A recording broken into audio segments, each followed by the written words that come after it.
Good evening, everybody. It's nice to be with you again. Just a few little thoughts, really. Here in England, we've entered a second lockdown, and it's a different experience to the first one that started in March. People seem to be taking it a little bit more in their stride. There's not so many restrictions as there were before.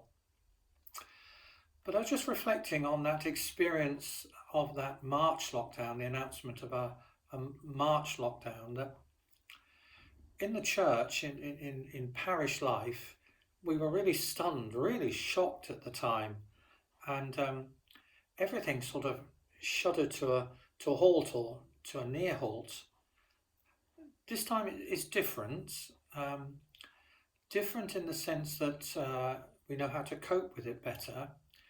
And I think we've got ourselves into a position to plan a little bit more, because what I'm thinking of especially is Advent and Christmas. Now, probably we're not going to be in lockdown, but there will be some restrictions, and we're perhaps not so stunned now, and we can begin to plan how to mark the season of Advent and the great celebration of Christmas in at least a positive way, even though we won't be able to have it the way that we've had it before.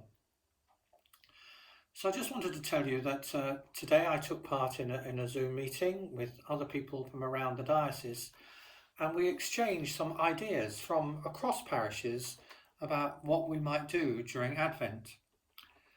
So, for instance, an Advent meditation on Zoom each evening.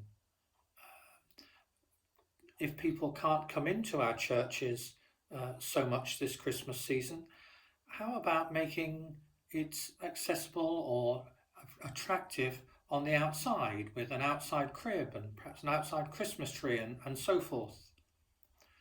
Could we arrange the blessing of crib figures, even if people can't come into the church? How do we connect with our school children at this time and involve them in worship and in prayer? And if we can't fit everybody in for Christmas masses, as we're not going to be able to, could we record a service that we could release for our parish, for families to watch at home, say on Christmas Eve or Christmas Day? I say all that because it's a time, I think, to share ideas. We know where we are now, and I would like to think that people in the parish might share any good ideas you have, about what we might do during Advent and Christmas. Let's make it something, if different, something very beautiful and something very inclusive and welcoming. Thank you very much.